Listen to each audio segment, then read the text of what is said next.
Paris, métier d'art, métier de luxe. Rémi Riccoboni, bonjour. Vous êtes le dirigeant de l'entreprise Riccoboni. Vous êtes couvreur zingueur et votre entreprise a été labellisée entreprise du patrimoine vivant. On va voir que vous êtes en plein dans l'actualité puisque la demande de candidature des Toits de Paris au patrimoine mondial de l'UNESCO a été lancée il y a quelques semaines par la maire du 9e arrondissement, Delphine Burquier. Avec ce label, l'idée ce serait évidemment de les protéger, de faciliter leur accès en y installant par exemple des restaurants, des jardins ou que sais-je. Témoin de l'histoire de Paris, c'est toi, en effet, on intéresse plus d'un. C'est un reportage d'Alice Fenwick. Les toits de Paris pour bureaux. Depuis 40 ans, Francis Arsène les répare et les façonne. Du travail sur mesure. La pièce maîtresse d'un couvreur, on va dire, c'est cette plieuse. J'ai tracé sur le zinc avec la tracette pour faire mon repérage. Et ensuite, je vais plier. Le zinc et l'ardoise apparaissent fin 19e avec Haussmann. Le baron redessine Paris et lui donne de la hauteur. On passe de petites maisons recouvertes de tuiles ou de plomb à des immeubles de 7 étages. Donc il fallait trouver quand même des matériaux plus malléables, surtout plus légers, quoi. Facile à rouler, facile à monter, dont le zinc et dont l'ardoise. De Verlaine à Truffaut, en passant par Van Gogh, ce paysage urbain a toujours inspiré les artistes. Tout comme le photographe Gilles Mermet, qui soutient activement la candidature des Toits de Paris au patrimoine mondial de l'UNESCO. Le plaisir ici, c'est que vous n'avez qu'une espèce de vague brouhaha de la ville et vous êtes dans un univers complètement étrange finalement. Il a passé 1 an à photographier leurs perspectives, pourtant le charme opère toujours. Ce qui est vraiment magique, c'est que vous êtes là avec les semelles de vos chaussures sur le zinc et vous voyez cet océan de toits. Vous avez l'impression d'être sur un bateau, sur un paquebot qui vous emmène dans un océan de vagues grises. Et donc là, vous avez vraiment l'impression que la ville vous appartient. La maire de Paris, elle, ne veut pas mettre la capitale dans le formol.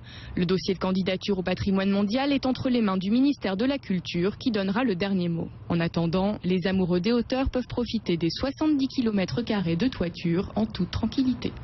70 km² de toiture. Ça vous fait du boulot, Rémi Riccoboni, même si on a vu un de vos concurrents, je pense qu'il y a de la place pour tout le monde. Il y a de la place pour tout le monde et puis en fait, quand on a la chance tous les matins de regarder les toits de Paris, les toits en zinc, les toits en ardoise, effectivement, on se dit qu'il y a quand même encore beaucoup d'ouvrages à faire.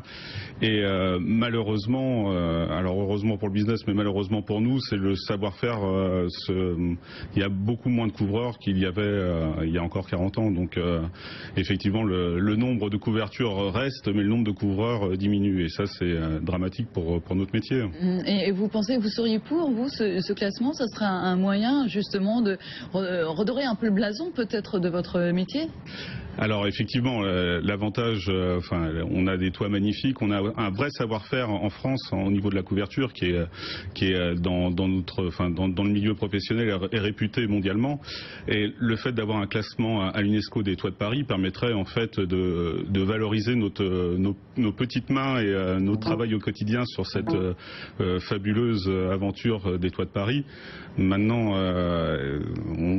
effectivement, il faut développer et puis qu'on puisse avancer sur ce dossier-là. Parce que vous, votre entreprise, elle est créée depuis 1927, c'est une entreprise familiale, elle a évolué au fil des ans. Vous avez fait une école spécialisée, la plus grande école de couverture à Angers. Vous êtes allé voir dans un cabinet d'études spécialisées avec un gros industriel allemand, un petit peu tout ce qu'on pouvait faire en la matière. Et puis en 2005, vous êtes revenu finalement à la tête, pour prendre la tête de la société familiale. C'était important de voir ce qu'il existait pour savoir ce que vous vouliez faire de votre société. Effectivement, en fait, moi j'ai toujours été baigné dans le milieu de la couverture puisque j'ai la chance d'être la 4e génération. Donc la couverture est vraiment génétique, mais il était important pour moi de découvrir, de pas s'enfermer sur son métier, sur son savoir-faire. Et la meilleure des solutions, c'est de comprendre la couverture de A à Z. Donc effectivement, j'ai eu la chance de passer par la fabrication du produit, du zinc, ensuite avec un bureau d'études de voir peut-être des formes un peu plus contemporaines, de comprendre aussi les limites des produits, et ce qui a été une expérience très très riche et ce qui a pu aussi valoriser un nouveau savoir-faire. Alors je pense qu'il est important d'être dans ces traditions, et il y a une façon en plus sur Paris de travailler qui est très très spécifique.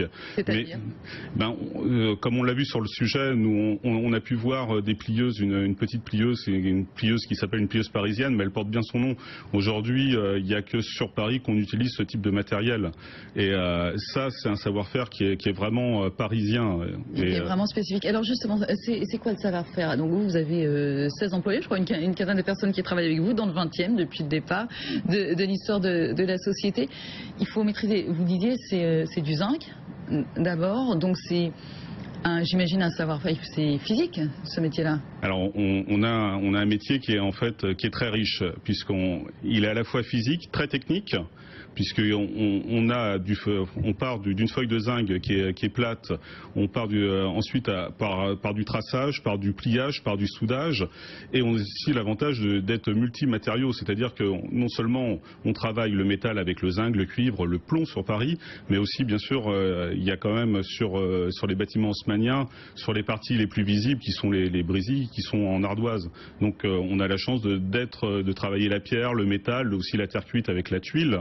Et ça donne beaucoup de diversité au métier. C'est ce qui passionne aussi les couvreurs, parce qu'il faut être avant tout passionné pour ce métier, puisque c'est quand même un métier très technique, très physique et aussi très très dur, puisqu'il faut rester, on n'est pas à l'abri des intempéries. Bien entendu, on n'est qu'à quelques mètres de hauteur. Est-ce que c'est vrai que quand on pense au toit de Paris, on pense uniquement restauration. Est-ce qu'il y a un aspect encore création aujourd'hui, Rémi Riccoboni? Alors sur Paris Intramuros, ça reste très très peu, et je suis assez mal placé pour en parler, puisque nous, en fait, notre spécialité, c'est vraiment la restauration. La restauration dans les règles de l'art. Exactement. L'idée, c'est on a ce savoir-faire qui est presque séculaire, et c'est de l'appliquer sur des restaurations pour refaire à l'identique de l'ouvrage, à ce que voulait l'architecte à la construction de l'immeuble. Donc effectivement, il y a un petit peu, mais le foncier étant compliqué sur Paris, et effectivement, il n'y a pas de... Ça reste très minoritaire, la création de nouvelles toitures sur Paris. Est-ce que ça a évolué? Alors, est-ce que votre savoir-faire a évolué? Est-ce que vous nous parliez d'outils spécifiques tout à l'heure? Est-ce que les outils d'aujourd'hui sont finalement les mêmes qu'en 1925 ou 27?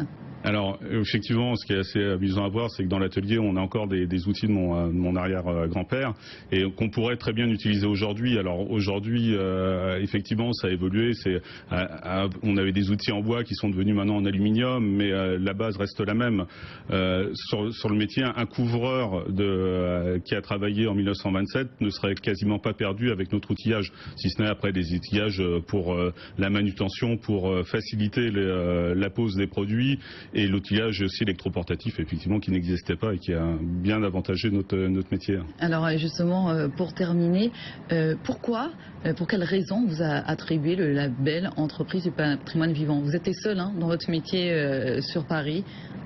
Alors, plusieurs choses. Je pense qu'on a à cœur de garder ce savoir-faire et de le valoriser et de le transmettre. Et je pense qu'on est les seuls en termes de... Enfin, nous, la couverture reste génétique, donc moi je suis la 4e génération, donc ça a aussi contribué... Ça suit derrière ? J'espère, oui. En tout cas, un garçon qui s'oriente sur le bâtiment, donc il y a de fortes chances qu'il y ait une 5e génération qui suive. Et voilà, donc c'est le savoir-faire, la transmission. On reste une petite équipe, puisque je ne souhaite pas dépasser les 20 personnes au maximum pour maîtriser justement la transmission et le savoir-faire. Et on a la chance de ne pas avoir un turnover dans l'entreprise qui permet de garder les compagnons, et les cinquantenaires côtoient des jeunes trentenaires, ou même des apprentis qui ont 18-20 ans. Donc en fait, la transmission se perpétue, et je souhaite qu'elle continue comme ça. Donc les toits de Paris, affaire à suivre. Rémi Riccoboni, merci beaucoup à vous, dirigeant de l'entreprise Riccoboni.